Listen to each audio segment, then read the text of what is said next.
The cafe smelled like warm cinnamon and old books. Soft jazz played from a speaker near the counter, just loud enough to fill the quiet but not so loud it drowned out conversation. Rain tapped gently against the windows, blurring the streetlights into golden smudges. Inside, near the back corner where the light was dim-musted and the chairs were slightly worn, a young woman sat alone at a small round table. She wore a simple navy sweater, her dark hair pulled back in a loose ponytail. Her hands rested on the table, fingers lightly tracing the edge of a white ceramic mug filled with coffee she hadn't touched yet. She checked her phone for the third time in 5 minutes. 4 p.m. The message from her best friend still glowed on the screen. He's cute, sweet, works in IT, total gentleman. You'll like him. She'd smiled when she read it earlier, even though a knot had already formed in her stomach. Blind dates were never easy, but this one felt different. She'd been lonely for a while, tired of explaining herself, tired of people looking at her like she was broken just because she couldn't hear the way they did. She adjusted the small, flesh-colored hearing aids tucked behind her ears. They helped, but not perfectly. Background noise like the clinking of cups, the hiss of the espresso machine, the low hum of chatter, still made it hard to follow conversations unless she was looking right at someone's face. That's why she always chose quiet places for first meetings. That's why she sat where the light hit her directly, so whoever she talked to could see her lips clearly. She took a slow breath and smoothed her sweater. She wasn't asking for much, just someone kind. Someone who wouldn't flinch when she signed "nice to meet you" while speaking, just to be sure they understood. Someone who wouldn't treat her like a project or a charity case.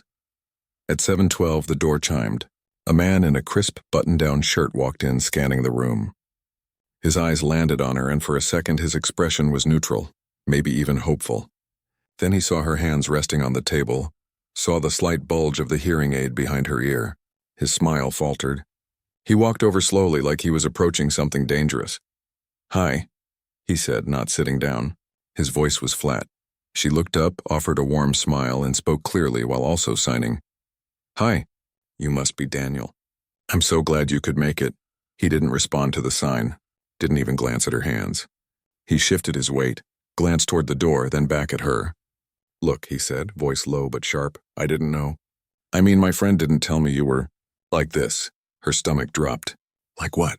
she asked, keeping her voice steady, though her fingers curled slightly around the mug. "You know," he muttered, glancing around as if someone might overhear. "Deaf or whatever." She wasn't fully deaf. She heard some sounds, especially with her aids, but correcting him felt pointless. She'd been here before. The pity, the discomfort, the sudden coldness. Still, she tried. "I'm hard of hearing," she said gently. "I read lips, I speak, I sign a little. It's just part of who I am." He shook his head, already stepping back. "I'm sorry, but this isn't what I signed up for. I'm just not ready for complications." The word hit like a slap. Complications. As if her existence was a problem to be solved. As if wanting connection made her a burden.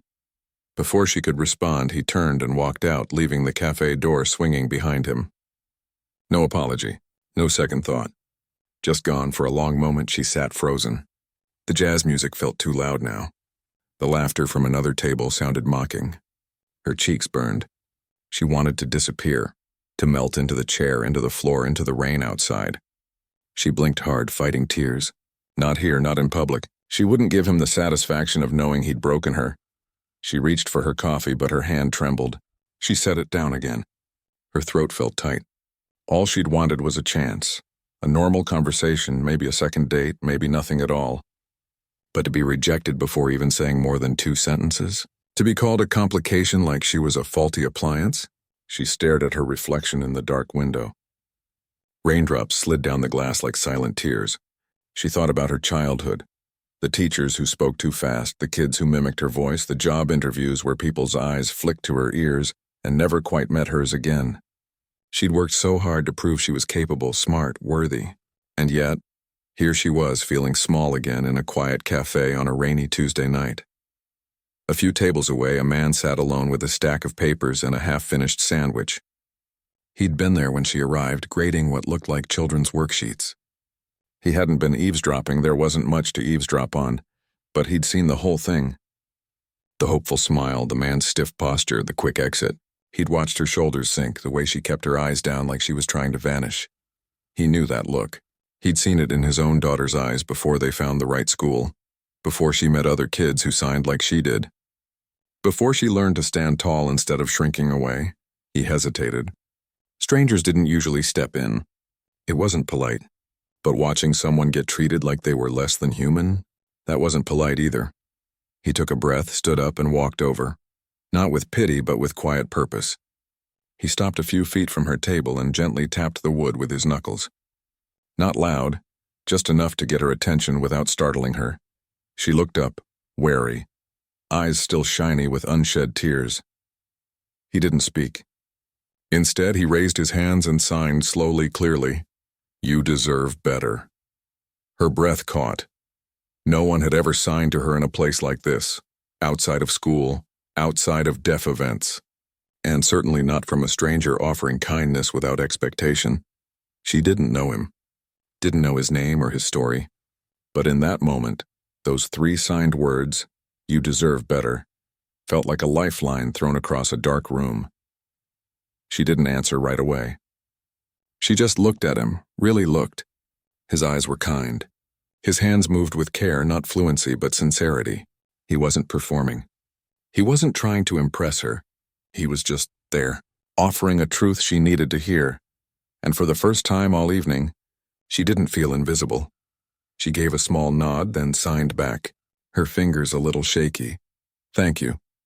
He smiled just a little and didn't walk away. He didn't sit down either. He just stood there giving her space, letting her decide what came next. Outside, the rain kept falling. Inside, the cafe hummed with ordinary life. But at that corner table, something quiet and real had just begun. Not a rescue, not a romance, but a simple act of human decency that reminded her she wasn't alone. And that, for now, was enough. The man didn't say anything more right away. He just stood there, hands relaxed at his sides, giving her room to breathe. She looked at him, really looked. He wasn't young, but not old either. Maybe early 30s.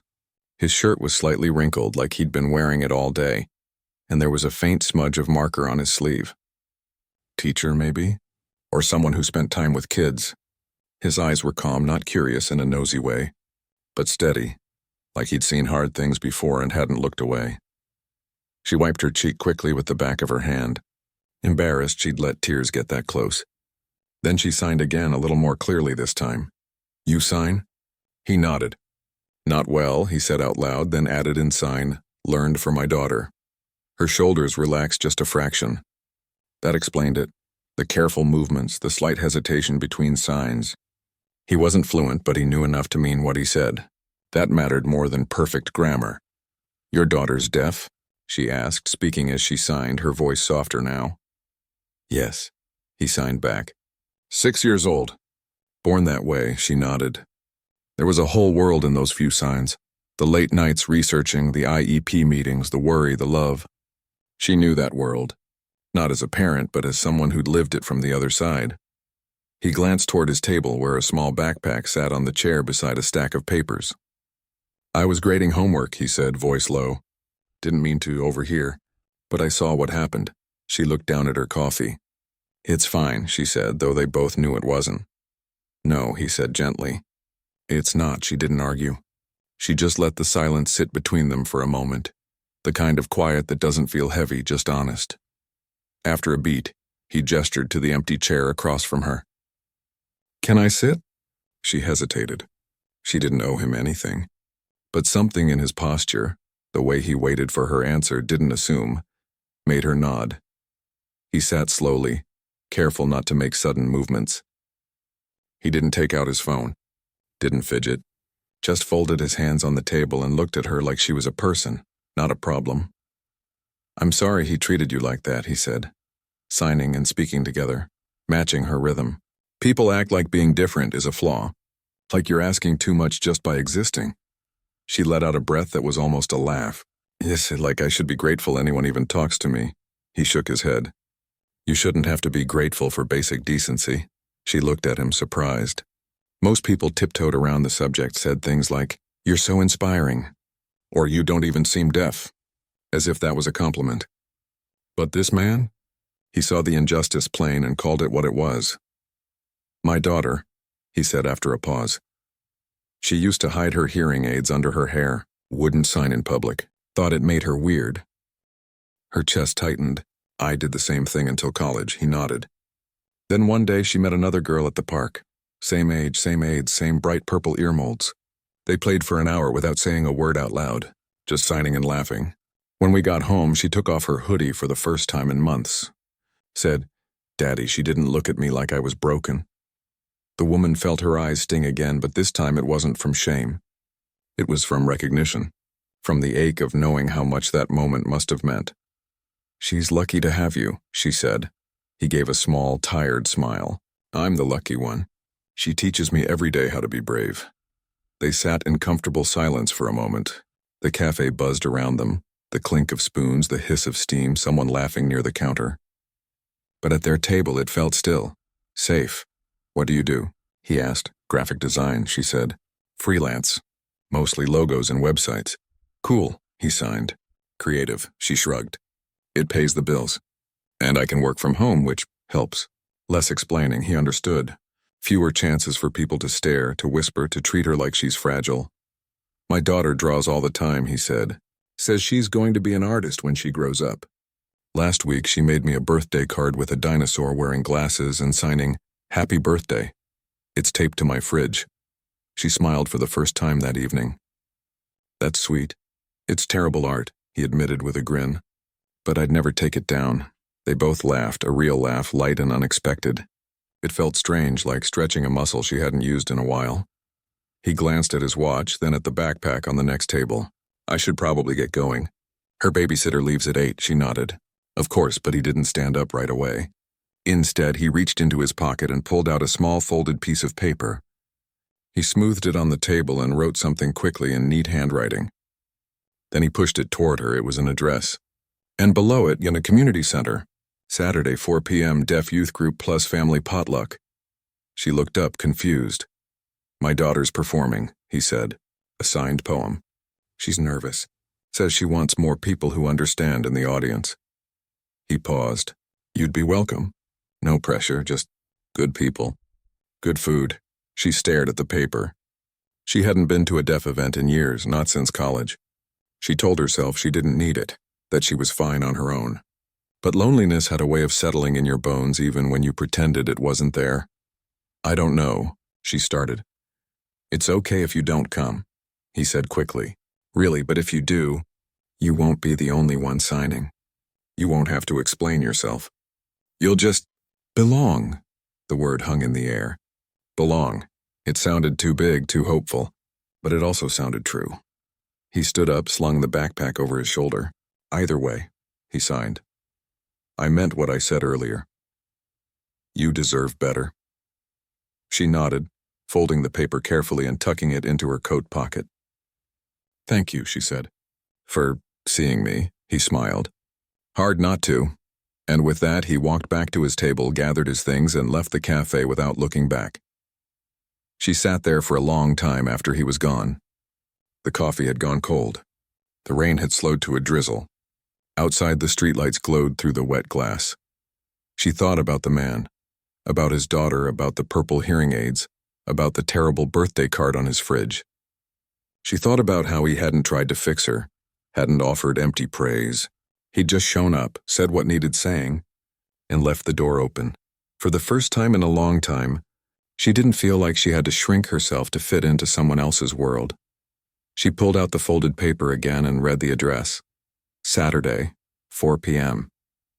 She didn't know if she'd go, but for the first time she wanted to, and that, she realized, was a start. She stood up, left a tip for the barista who'd pretended not to notice her crying, and stepped out into the cool, damp evening. The city smelled like wet pavement and possibility. She walked slowly, hands in her pockets, the paper warm against her leg. Somewhere ahead, a bus rumbled past. A couple laughed under a shared umbrella. A street musician played a soft tune on a saxophone. She couldn't hear all of it, but she didn't need to. For once, the silence inside her didn't feel empty. It felt like space, room to breathe, room to be, and maybe, just maybe, room to belong. Saturday came faster than she expected. All week, the folded paper sat on her kitchen counter next to her coffee mug. Some mornings, she'd glance at it and think, I'm not really part of that world anymore. Other days, she'd remember the man's quiet eyes and his daughter's purple hearing aids, and something inside her would lean toward the idea like a plant turning toward light. By Thursday, she'd decided she'd go. Not because she expected anything big to happen, just because she was tired of hiding, tired of pretending she didn't miss signing with people who understood without explanation, tired of feeling like her way of moving through the world was something to apologize for. She picked out a sweater she liked, soft, warm, with sleeves long enough to hide her nervous hands if she needed to. She checked her hearing aids twice, made sure the batteries were fresh. Then she took the bus across town, heart thumping the whole way.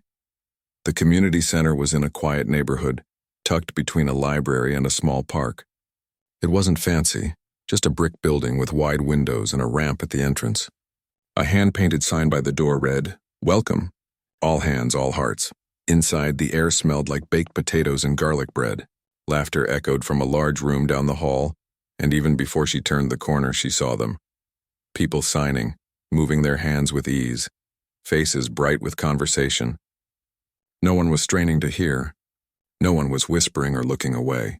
It was just normal. Beautifully, wonderfully normal. She hovered in the doorway, suddenly unsure.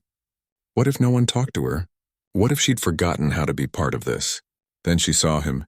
He was kneeling near a row of folding chairs, helping a little girl adjust the collar of her dress. The girl had bright purple hearing aids, just like he'd described, and her hands moved fast as she signed something with obvious excitement. He laughed, signed back, and ruffled her hair. The girl spotted her first. She tugged her father's sleeve and pointed. He turned. When he saw her, his face lit up, not with surprise, but with quiet warmth. He stood, gave his daughter a quick sign, "Be right back," and walked over. "You came," he signed, then added out loud, "I wasn't sure you would." "I almost didn't," she admitted. "But I'm glad I did," he smiled. "Me too." Before he could say more, the little girl bounded over, stopping just a few feet away. She looked up at the woman with wide, curious eyes. Then slowly, deliberately, she signed, "Hi, I'm Ellie." Her signing was clear, confident. The kind of fluency that came from being surrounded by people who spoke her language from day one. The woman crouched slightly so she wasn't towering over her. "Hi, Ellie, I'm—" "Just me." She didn't give a name. Not yet. Names felt too permanent for this fragile moment. Ellie grinned. "Daddy said you like art." She glanced at the man, surprised. "You told her that?" He shrugged. "She asked why you might come." Ellie tugged her hand. "Come see my poem. I practiced a lot." She let herself be led to the front of the room where a small stage had been set up with a rug and a single stool. Chairs were filling up. Families, teens, older adults, some signing, some speaking, some doing both. No one seemed to care about the mix. It was just how things were here. As they sat, Ellie leaned close and whispered, her voice soft but clear, "It's about a bird who couldn't sing like the others." But she danced instead. The woman's throat tightened. "That sounds perfect." The event began with announcements, upcoming workshops, a summer camp for deaf kids, a request for volunteers to help paint the center's new mural. Then it was Ellie's turn. She walked to the center of the rug, took a deep breath, and began. Her poem wasn't spoken. It was performed entirely in sign, her hands carving shapes in the air, her face alive with expression, her body swaying like she was riding the rhythm of a song only she could feel. The bird in her story didn't mourn its silence. It found joy in movement, in wind, in flight, and when other birds finally noticed, they didn't try to teach it to sing. They joined the dance. When she finished, the room erupted, not in applause but in a sea of waving hands. The deaf community's version of clapping. The woman joined in, tears pricking her eyes. Afterward, during the potluck, she found herself surrounded. A teenager with neon green hair asked if she used to go to the state school for the deaf. And the older woman shared a recipe for dumplings that don't need you to hear the sizzle, just feel the pan.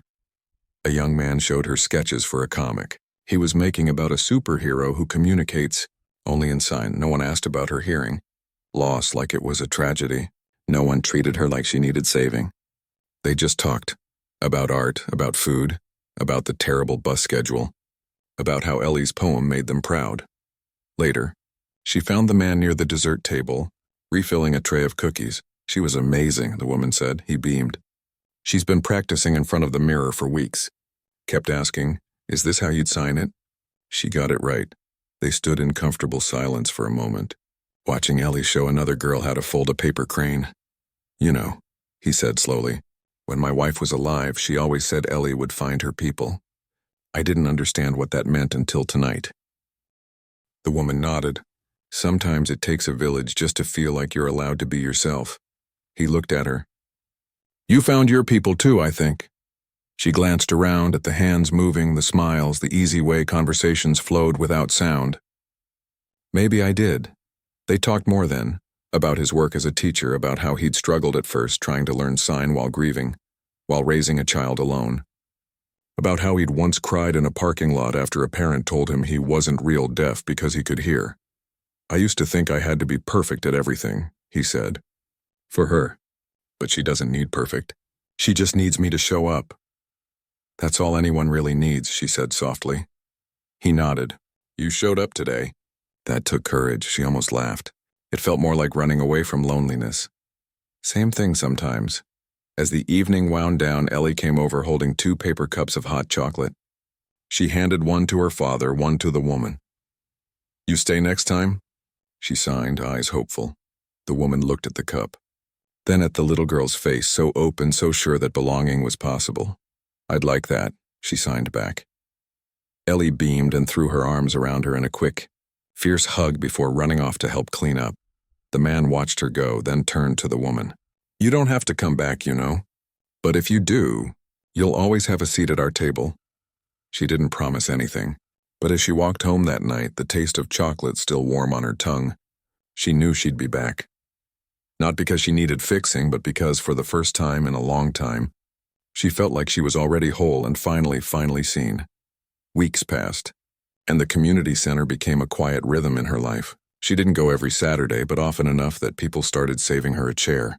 She brought cookies once, store-bought at first, then homemade after the older woman with the dumpling recipe taught her how to make oatmeal raisin from scratch. She helped paint the mural on the side of the building, her hands smudged with blue and green, laughing as Ellie insisted the sun needed more sparkles. She didn't become someone new. She just became more herself. At work, she stopped hiding her hearing aids under her hair. When clients asked about them during video calls, she'd say simply, "I'm hard of hearing," and keep going. Most didn't blink. A few even said cool, like it was just another detail, like wearing glasses or having curly hair. And when one client muttered something about special accommodations, she calmly replied, "I've been doing this job for 5 years. I know what I'm doing." He never brought it up again. One afternoon, while sketching a logo for a local bookstore, she got a message on her phone. It was from the man, not a text but a photo. It showed a drawing taped to a fridge, a woman with long hair and hearing aids standing tall under a rainbow, with bold letters that read, "My friend." Below it he'd written, "Ellie made this for you. Says you're her favorite artist now." She stared at the screen for a long time. Then she printed the drawing and pinned it above her desk. A few days later, she mailed Ellie a small package, a sketchbook with a custom cover featuring a dancing bird and a set of colored pencils. Inside, she tucked a note in simple signs written out in letters. "Keep dancing. Keep drawing. The world needs your voice, even if it's quiet."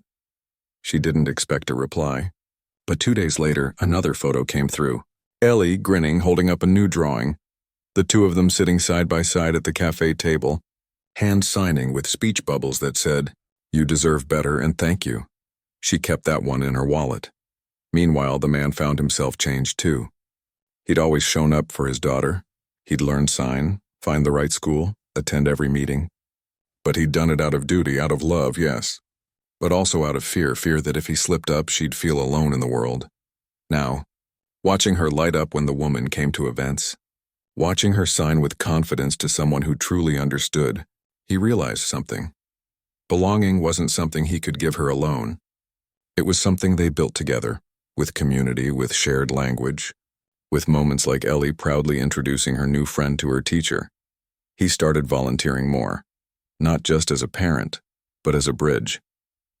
He helped organize a workshop for hearing parents of deaf children, sharing his own stumbles, the times he misread a sign, the nights he cried because he couldn't understand his daughter's dreams, the guilt he carried like a stone. Other parents nodded. Some cried too, and slowly they began to lean on each other instead of pretending they had it all figured out. One evening, after a particularly long day at school, he sat at his kitchen table with a cup of tea, flipping through old photos on his phone. There was one of his wife holding newborn Ellie, both of them asleep in the hospital bed. He missed her fiercely, still did every single day. But for the first time, the grief didn't feel like a wall. It felt like a thread, connecting him to the life they'd dreamed of for their daughter. And that life was happening. Not perfectly, not without struggle, but it was happening, back at her apartment. The woman scrolled through photos from the last potluck. Ellie blowing out candles on a cupcake. Teens signing jokes across the table. The mural almost finished. She paused on one someone had taken of her, laughing as she helped a little boy mix paint. Her hearing aids were visible. Her hands were mid-sign. Her face was relaxed, open. She hadn't noticed it in the moment, but looking now she saw it. Joy. Not the loud performative kind, but the quiet, steady kind that comes from being accepted exactly as you are. She started going to a weekly deaf coffee meetup downtown. At first, she just listened, watching the flow of conversation, the way people filled silences with expression instead of sound. Then she began to join in. She met a woman who ran a small jewelry business, crafting pieces with tactile designs for people who couldn't see well. She met a college student studying to be an interpreter, who practiced with her over lattes. She even agreed to mentor a high schooler struggling with self-doubt, just like she once had. I don't know what to say to boys who think I'm too much, the girl had signed. During their first meeting, the woman had smiled. You don't have to say anything. Just walk away from anyone who makes you feel small. Your worth isn't up for debate. The girl's eyes had widened. Really? Really? It felt strange offering that kind of certainty, when for so long she'd doubted her own right to take up space. But maybe that was the point. Healing wasn't just about fixing yourself. It was about passing on the light you'd been given. One rainy afternoon, she got a call, not a video call, just voice from her best friend, the one who'd set her up on that awful blind date. I heard what happened, her friend said, voice thick with guilt. I'm so sorry. I didn't know he'd be like that. It's okay, she said, and she meant it. But next time, maybe ask me what I want instead of assuming I'll take whatever's offered. Her friend was quiet for a moment. What do you want? She looked out the window at the rain, at the city glistening under gray skies. Someone who sees me, not despite my hearing, but as part of who I am. I'll do better, her friend promised, and for the first time she believed her. Spring turned to early summer. The community center hosted a garden party. There were string lights, picnic blankets, and a table full of dishes brought by families. Empanadas, samosas, banana bread, spicy noodles. Ellie ran barefoot through the grass, chasing bubbles with a group of kids, all of them switching between sign and speech without a second thought. The woman sat on a blanket with the man, sharing a plate of fruit. You've been coming a lot, he said, not as an observation, but as a quiet thank you. I like it here, she said. It feels like home, he nodded. It's not perfect. We argue, we mess up, but we try. That's all anyone can do. They watched Ellie spin in circles until she fell over, laughing. The man's face softened. My wife would have loved this, he said softly. She always said Ellie's joy was her superpower. She was right, he turned to her. You've helped her feel seen. In a way I couldn't. No, she said gently. You gave her the foundation. I'm just part of the village, he smiled. Then I'm glad you're in it. As the sun dipped low, painting the sky in oranges and pinks, no grand declarations were made. No promises of forever. Just two people sitting side by side, watching a little girl dance in the grass, surrounded by a community that didn't just tolerate difference, but celebrated it. And in that moment, it was enough. More than enough. The festival came on a Saturday in late summer when the air was warm but not heavy, and the trees in the park were still full and green. Banners fluttered between lampposts, some with bold ASL hand shapes, others with bright paintings of hands forming hearts, birds in flight, or open doors. Booths lined the pathways, one selling handmade soaps with braille labels, another offering free hearing aid battery checks, A third run by teens teaching basic signs to curious kids. Music played from a stage, not just sound but vibration too, with a subwoofer set low so people could feel the rhythm in their feet. She arrived early, not because she was nervous, but because she wanted to see it all. The setup, the quiet before the crowd, the way volunteers hugged like family. She wore a light dress and her hearing aids uncovered, the sun glinting off them like tiny pieces of courage. She spotted him near the main stage, helping hang a backdrop painted with the words, "Our voices, our hands, our joy." Ellie was with him, wearing a yellow dress and bouncing on her toes, clearly excited. When she saw the woman, she broke into a run. "You came," she signed, breathless, then threw her arms around her waist. "I wouldn't miss it," the woman signed back, hugging her gently. The man walked over, smiling. He looked tired but happy, the kind of tired that comes from doing something that matters. "She's been practicing her poem all week," he said. "Says it's her best one yet." "What's it about?" she asked. "Fireflies." Ellie signed before he could answer. "How they glow even when it's dark." The woman's chest warmed. "That sounds beautiful." As the afternoon unfolded, the park filled with people. Deaf, hard of hearing, hearing allies, families, elders, teens with colorful hair and sign pins on their jackets. There were interpreters at every performance, captions on every screen, and quiet corners for those overwhelmed by noise. No one had to ask for access. It was just built in, like air. She wandered the booths, bought a bracelet made of woven threads, and watched a group of kids play a silent game of charades that had everyone laughing. At one point, she saw the high school girl she'd been mentoring, confidently teaching a little boy how to sign his name. The girl caught her eye and gave a small, proud nod. The woman smiled back. No words needed. Later, she found a spot on the grass near the front of the stage. The man and Ellie joined her, spreading out a blanket. They shared a bag of fruit and watched performers take the stage. A deaf poet whose signs carved stories into the air. A dance group that moved in perfect sync without music. A young singer who used both her voice and her hands to fill the space with song. Then it was Ellie's turn. She walked to the center of the stage alone, small but steady. She took a deep breath, looked out at the crowd not with fear but with quiet confidence, and began. Her poem was simple but powerful. She signed about fireflies that couldn't be seen during the day, but at night their light mattered more than anything. She described how they didn't shout or demand attention. They just glowed softly, surely, and in doing so helped others find their way through the dark. The woman watched, tears welling but not falling. She thought of that rainy night in the cafe, of feeling invisible, of being called a complication. She thought of the folded paper, the first hesitant step into the community center, the drawings exchanged, the shared silences that never felt empty. Ellie finished with her hands forming a small, glowing circle over her heart. The crowd responded with a wave of hands, silent applause that shimmered like starlight. Afterward, as people milled about eating ice cream and chatting, the woman and the man stood near the edge of the stage, watching Ellie accept hugs and high fives. "She's going to change the world," the woman said softly. He shook his head. "She already is." They didn't talk about the future, not in big, sweeping terms. No talk of dating, of moving in together, of becoming a family. That wasn't the story they were living. Their story was quieter, deeper, about showing up, about seeing each other, about building something real without needing to name it. Instead, they talked about small things. About how Ellie wanted to learn pottery, about a new graphic design project she was starting for a local nonprofit, about how the community center was planning a winter storytelling night. As the sun began to set, painting the sky in gold and lavender, they found a bench under a tall oak tree.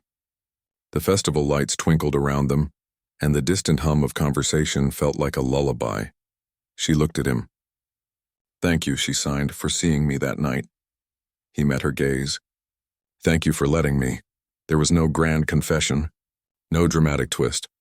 Just two people who had found each other not to fix what was broken, but to remind each other that they were already whole. Later, as they walked toward the bus stop, Ellie holding both their hands, swinging between them like a pendulum of joy, the woman realized something. She wasn't waiting for her life to begin. It was already happening. In shared meals and signed jokes, in the way Ellie now signed friend with extra emphasis whenever she introduced her. She didn't need a fairy tale. She had something better, a life built on respect, on quiet understanding, on the kind of love that shows up in everyday moments, like a stranger signing 3 words at the right time, or a little girl drawing your portrait because she sees your light. At the bus stop, Ellie turned to her. "Will you come to the storytelling night?" "I'll be there," the woman signed. Ellie grinned, then hugged her tight. "Good. I'll save you a seat." As the bus pulled away, the woman watched them walk back toward the festival, their silhouettes outlined by the golden light. She didn't feel alone. She didn't feel less than.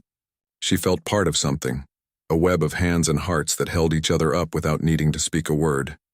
And in that moment, standing under a sky turning soft with stars, she knew. She deserved this. Not because she'd earned it through struggle, but simply because she existed, and that was enough, more than enough.